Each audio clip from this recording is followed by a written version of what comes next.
Thank you. I appreciate the introduction and the applause that you gave me an hour or so ago when the Supreme Court was talked about. But I think the most important thing is to thank all of you for my opportunity to participate in the third Roast and Ride. Quite an event for Republicans, but quite an event to show our support for Joni Ernst. And let me say something about Joni. If you realized being able to work with a fellow senator is a very great thing to do. And so I want to thank all of you who worked so hard 3 years ago to elect Joni Ernst as my partner in the United States Senate to represent the people of Iowa. It's a really welcome experience to be able to work with her. And so once again, and I can't thank the people of Iowa enough for that welcome. And even though he's not here on his way, I want to welcome Vice President Pence, a person who's working hard every day to help President Trump deliver on the campaign promises, and I hope that people are kind of shocked that we have a president or anybody running for office who ran on a platform and they actually stand on that platform.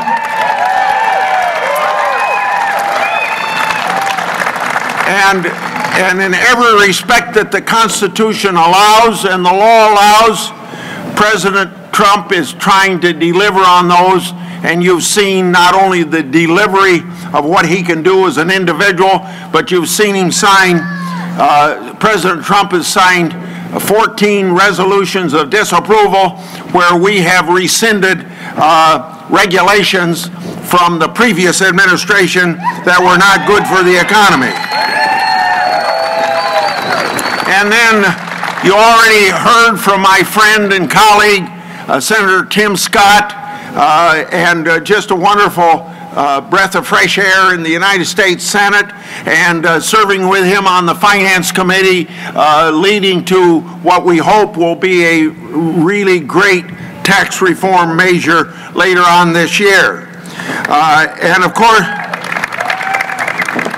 course, we're here as Joni Ernst has dedicated this project to our veterans. We're here to thank all of those people who have fought for the defense of our freedoms and liberties. And so we can't say God bless our veterans too often. So God bless our veterans. And then you're going to have an opportunity to hear from our new governor.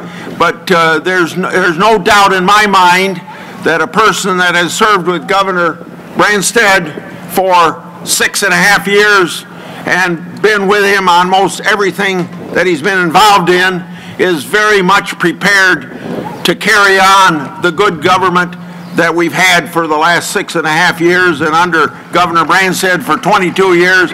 She will do an excellent job. Now, you know, Trump carried Iowa by margins that we have not seen a Republican president carry Iowa since Eisenhower. And it's a tribute to the fact that he could make a difference with so many people to have that historic thing after Eisenhower. So Congress has a responsibility to help Trump deliver on those campaign promises.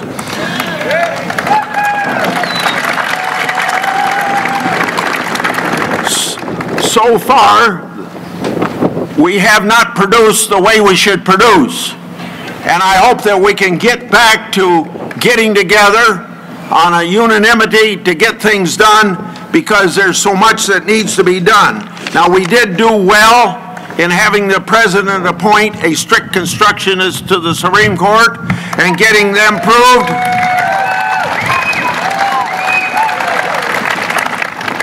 We have a big job ahead of us because we have 8 years of broken promises and government overreach of the previous administration to fix.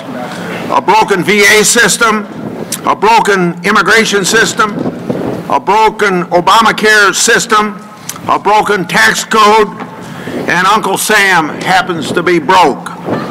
So let's work together for, I guess I'm saying this to you because you're at the grassroots of America, and our system of representative government has to reflect those views. So I'm asking you, as opposed to just Congress or Trump, to work together so that we can get President Trump and the Congress on the same wavelength and get some of these changes and fixes that need to be done. We need a strong, we need to stand very strong, and we need to stand up for the White House whenever we can. And I know all of you out here in grassroots America, particularly grassroots of Iowa, know that Washington is an island surrounded by reality. And you don't read the Washington Post and the New York Times, and there's not much in it to read. But let me suggest to you that it does not reflect the things that I've heard from Iowans this last week in the 11 different counties I was in for my county meetings. They're concerned about health care. They're concerned about tax reform. They're concerned about trade. They're concerned about too much government regulation. And I could go on and on.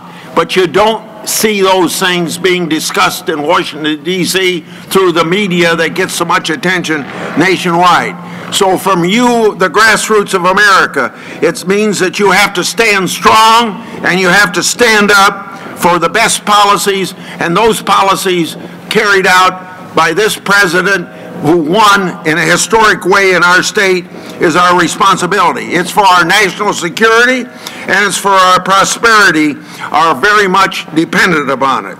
So I want to go back to a year ago when you helped me get reelected based upon the toughest reelection of my campaign. Now, I know you're going to laugh when somebody wins by 60%, but a year ago now, it was very touch and go. And I had support and I had encouragement from people like you that made it a lot easier to do.